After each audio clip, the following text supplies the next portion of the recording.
ஆ, என்னத்த சொல்கிறது, இன்றைக்கி பார்த்தீங்கன்னா ஒரு நெட்வொர்க் இஷ்யூ வந்துருச்சு. அதை ஃபைன் பண்ணி சரி பண்ணுறதுக்குள்ளே பார்த்தீங்கன்னா போதும் போதும்னு ஆயிடுச்சு. ஃபைனலாக பார்த்தீங்கன்னா நமக்கு வர வேண்டியது வந்துருச்சு.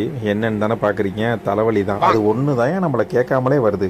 ரொம்ப பிடிக்கும் போல இருக்கு நம்மள. சரி, இதோட போயிட்டு ஒரு டீ அடிச்சுட்டு வந்துடுவோன்னு சொல்லிட்டு நடந்து போயிட்டு இருந்தேன். அப்புறம் பார்த்தீங்கன்னா ஆஃபீஸ்லேருந்து கால் வந்துச்சு, டிவி எடுக்கலன்னு சொல்லிட்டு.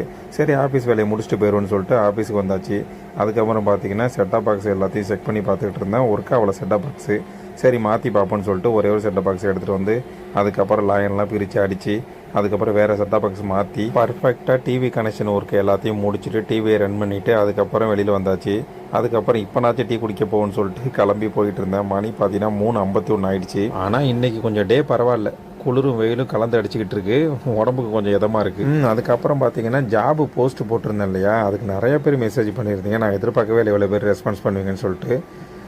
சீக்கிரம் அது முடிஞ்சிருது, ஏன்னா 3 பேர் தான் கேட்டிருந்தாங்க. அது முடிஞ்சிருச்சு. அடுத்தடுத்து வர்றப்ப நான் அப்டேட் பண்ணிகிட்டே இருக்கேன். தொடர்ந்து நம்ம ஸ்டோரி வாட்ச் பண்ணிட்டே இருங்க. நம்ம தமிழ் உறவுகள் அனைவருக்கும் இனிய கிறிஸ்மஸ் தின வாழ்த்துக்கள். அடுத்த ஒரு குட்டி விழாவில் சந்திப்போம். பாய்.